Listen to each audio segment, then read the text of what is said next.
Bonjour à tous. Vous savez probablement qu'à chaque fois que vous posez une question à un outil IA comme ChatGPT, le chat ou Claude par exemple, un bout de vous-même voyage vers des serveurs lointains. Toutes vos données, vos préférences, voire même vos pensées du moment, sont stockées dans d'énormes data centers. Alors il y a deux possibilités. Soit vous êtes comme moi et vous vous dites certainement que vous faites attention, même si l'erreur est humaine, donc un peu inconscient, soit vous êtes un peu parano. Dans tous les cas, le problème c'est que nos données sont centralisées.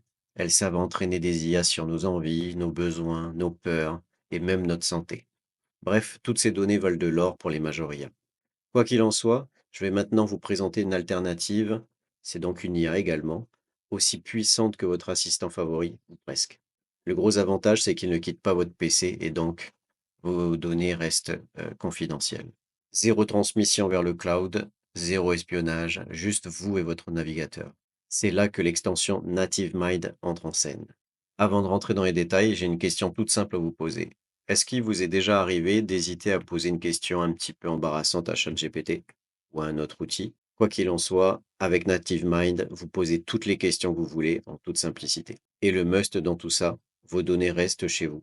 Et c'est vous qui décidez si vous voulez les partager. Maintenant, place à la pratique. Il vous suffit maintenant simplement d'aller sur Google et de taper nativemind.app et vous allez avoir accès directement à cet outil. Alors si vous voulez l'ajouter maintenant à votre navigateur, il suffit d'ici de cliquer sur Add to Chrome. Alors c'est vrai que j'en ai pas parlé tout à l'heure, mais il est compatible uniquement sur Chrome et tout ce qui est navigateur à base de Chromium. Donc vous cliquez ici sur Add to Chrome, donc c'est une extension Chrome. Vous allez faire Ajouter à Google Chrome et une grande partie du travail a déjà été réalisée. Vous faites ajouter l'extension. Voilà, vous avez plus qu'à épingler notre petit outil, alors qui est ici, voilà. Donc Native Mind a été épinglé, vous n'avez plus qu'à cliquer ici sur l'icône et en fait vous allez avoir accès à ce panneau latéral droit avec un certain nombre ici de modèles que vous allez pouvoir utiliser. Alors pour l'instant vous voyez que j'en ai 4, mais normalement quand vous allez débuter, l'outil va vous proposer de télécharger Oyama. Alors je vais regarder ça en détail sur la documentation directement de Native Mind. Il faut savoir qu'il faudra les télécharger au préalable, donc ça prendra un petit peu de temps, donc je l'ai fait au préalable pour vous montrer le résultat. Donc du coup vous allez cliquer ici sur la petite roue dentée. Vous allez avoir ici le modèle provider, alors c'est Oyama qui va vous permettre en fait d'utiliser les différents modèles directement sur votre PC ou sur votre Mac, hein, parce que c'est compatible également sur le Mac. Vous allez donc cliquer ici. Donc vous allez arriver directement sur une nouvelle page qui va vous donner la marche à suivre pour installer directement Oyama et les différents modèles dont vous avez besoin. Donc la première des choses, c'est d'aller sur Oyama ici, de cliquer sur ce petit lien. Donc en effet, quand on arrive sur cette page, on va vous demander de télécharger Oyama. Donc vous allez voir, vous allez le télécharger, vous allez pouvoir l'installer. Donc ici, c'est compatible Mac et PC, donc Windows. Vous allez le télécharger, vous avez lancé l'installation et quand on regarde un petit peu le protocole, quand vous avez téléchargé votre exécutable, et ben en fait on va vous donner quelques conseils au niveau du positionnement de l'application. Donc il faut le mettre directement dans les applications de votre PC pour qu'il soit plus performant. Donc quand tout ça c'est fait, vous allez passer directement à l'étape numéro 3. Donc là on va vous demander de télécharger votre premier modèle que vous allez pouvoir utiliser directement sur votre navigateur avec Native Mind. Alors vous allez donc ouvrir Native Mind ici, comme je peux le faire ici, là.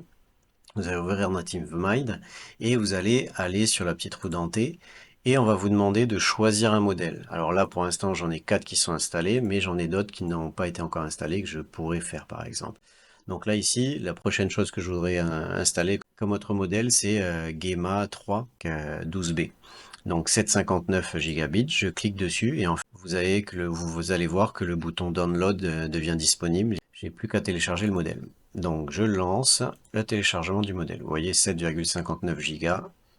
Donc ça risque de prendre un petit peu de temps. Je vous reprends d'ici quelques dizaines de minutes. Après un bon 3/4 d'heure, j'ai mon nouveau modèle Gema 3 qui est installé ici, comme on peut le voir ici dans le menu déroulant. Donc pour ce qui est du modèle, il faut savoir que je vais vous présenter un petit tableau des utilisations principales qui me semblait intéressant de partager. En ce qui concerne les modèles, voici un petit tableau des utilisations principales et de leur capacité.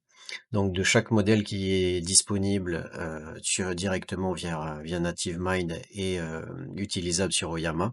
Donc je partagerai dans la description de la vidéo hein, en téléchargement pour que vous puissiez y avoir accès.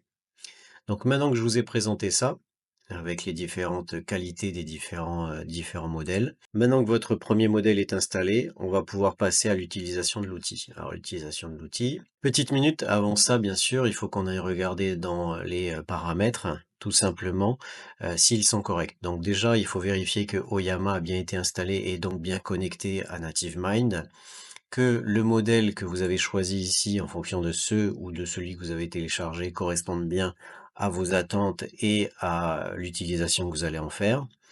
Et ensuite, vous avez la possibilité aussi de faire des modifications au niveau du prompt. Alors, bien sûr, ça dépendra de ce que vous voulez en faire. Maintenant que ça c'est fait, on va pouvoir passer à quelques utilisations. Je vais vous présenter maintenant 3 cas d'utilisation qui me semblaient pertinentes. Donc le premier, bon bah c'est l'éternelle action de résumé des articles, des documents en ligne, hein. Ça marche plutôt bien et pour cela je vais choisir, comme vous avez pu le voir dans mon tableau, plutôt Phi4 qui normalement a une bonne capacité de réflexion. Donc qu'est-ce qu'on peut faire? On va aller directement sur Google Actualités. Prenons maintenant le premier article ou les premiers articles, donc on va prendre celui-ci. Et à la une, donc détenus français en Iran, Cécile Collère et Jacques Paris inculpés d'espionnage pour le Mossad. Bon, pas une actualité très réjouissante. Donc je repars sur NativeMind et je vais lui demander tout simplement de résumer l'article de manière concise. Alors, ici, vous pouvez voir que vous avez des quick actions. Donc en fait, c'est tout simplement des actions qui sont directement possibles en cliquant dessus pour travailler sur des contenus en ligne.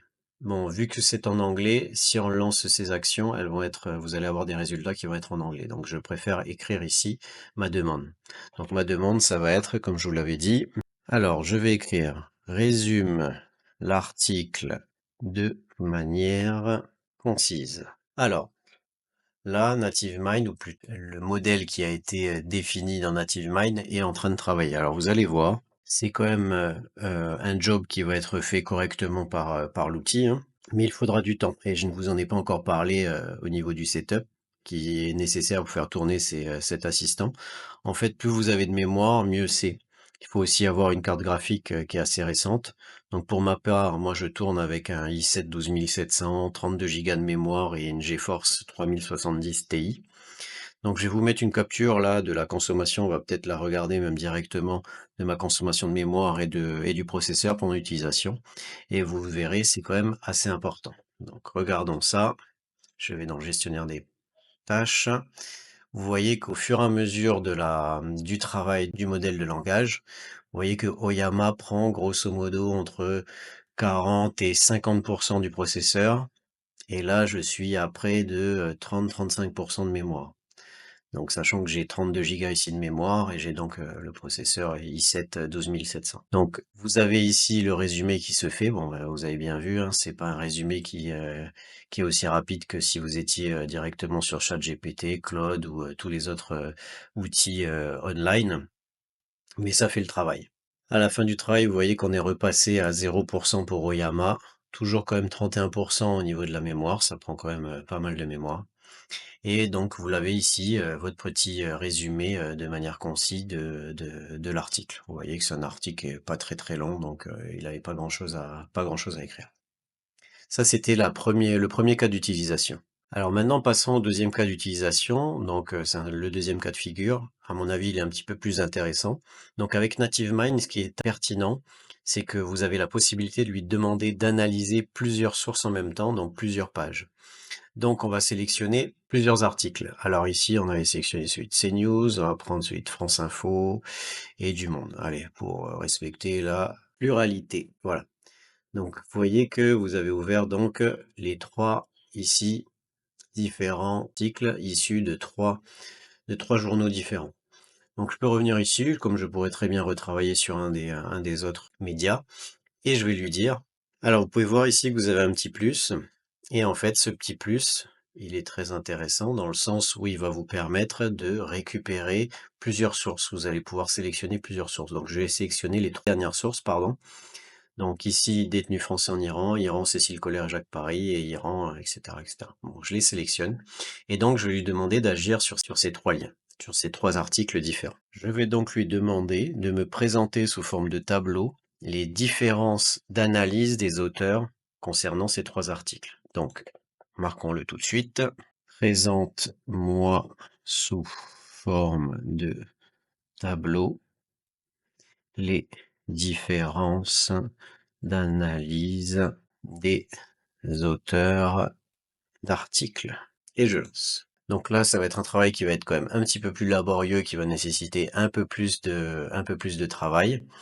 Vous allez voir ici, je vais directement monter rapidement au niveau de la puissance utilisée directement du processeur. Vous avez vu, j'étais à 5%, je suis passé à près de 50%, voire peut-être un petit peu plus. Et on voit que ici, on commence à avoir un récapitulatif des informations qui ont été récupérées dans les 3 articles. Donc vous voyez que là, je suis quasiment à 100% au niveau du processeur. Donc ça demande de la puissance de calcul, mais normalement, le GPU devrait tourner pendant les tâches à exécuter. Donc ça me permettra en fait d'avoir un petit peu les différences entre les articles et peut-être des différences de point de vue. Alors là, je sais pas s'il y en aura, parce que je pense que les 3 vont être plus ou moins consensuels.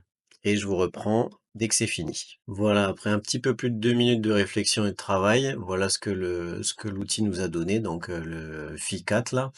Donc il a décomposé la présentation en 4 colonnes, donc l'aspect, Le Monde, France Info et CNews, avec le titre. Alors le mieux, c'est peut-être que c'est mieux de le regarder directement dans un tableau que j'ai copié sur Canva. Alors voilà, donc l'outil a décomposer tout ça en 4 parties. Donc, les 3 parties concernant les sources et une colonne avec, l'aspect, donc ça c'est, pour les sources, titre de l'article, la date de publication, les sources de l'information, accusations spécifiques, réaction française, conditions de détention et détails supplémentaires. Alors de ce que j'ai pu, lire brièvement, dans la conclusion, il nous disait que ces articles partagent des informations qui sont similaires, mais qui mettent en avant différents aspects ou détails selon leur angle journalistique. Donc ça peut être intéressant à regarder. Donc grosso modo, vous avez le résumé et la comparaison des 3 articles vis-à-vis les 2 otages français qui sont prisonniers et inculpés cette fois-ci en Iran. Donc maintenant, je vais vous présenter un autre cas de figure. Ça va être maintenant plutôt le cas concernant une question ouverte. Je vais réouvrir NativeMind. Alors non, c'est vrai que je peux pas, donc je vais aller directement sur Google, donc une page ouverte. Parce que je vous rappelle qu'une page qui n'a aucun lien ne permet pas à NativeMind de pouvoir se frayer un chemin directement sur Internet. Bon, pour quelle raison, j'en sais rien, mais c'est comme ça. Donc ici, je me mets sur une page où j'ai des liens et ensuite je clique sur NativeMind et je vais lui poser une question ouverte.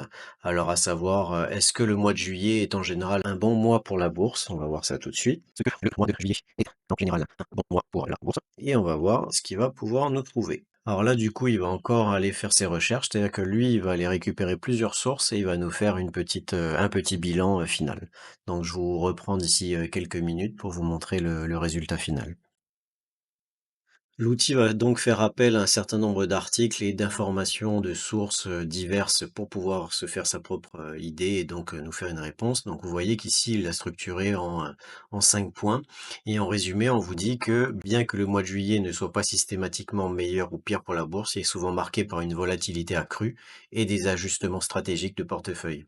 Les investisseurs doivent rester informés et prêts à s'adapter aux conditions de marché pendant cette période. Donc, ces 5 leviers, donc, ils parlent de l'effet juillet, la volatilité, la faible liquidité, les résultats du deuxième trimestre des entreprises et certains événements économiques, notamment le taux de chômage, le taux d'inflation, les modifications des taux. C'est un cas de figure qui peut être relativement intéressant si vous voulez, par exemple, tout simplement lancer une recherche toujours online, mais sans échange avec le cloud. Donc tout se passe directement sur votre PC et avec les modèles qui ont déjà été préinstallés et préentraînés si vous l'avez fait directement sur votre PC. Donc comme vous avez pu le constater, c'est une solution, donc NativeMind, qui peut avoir son intérêt pour ceux qui ne veulent pas dépendre du cloud et de ses risques.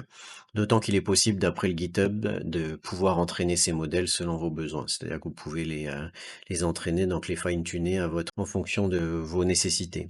Donc il peut également permettre d'utiliser donc des outils IA, là où vous n'avez pas forcément internet, donc dans l'avion, si vous n'avez pas de Wi-Fi, dans le train ou ailleurs. Merci d'avoir suivi la présentation de l'outil et n'hésitez pas à commenter après avoir essayé l'outil pour que vous puissiez me partager des idées d'utilisation auxquelles je n'ai pas pensé. Merci de vous abonner à la chaîne si ce genre de vidéo vous plaît. En tout cas, à bientôt.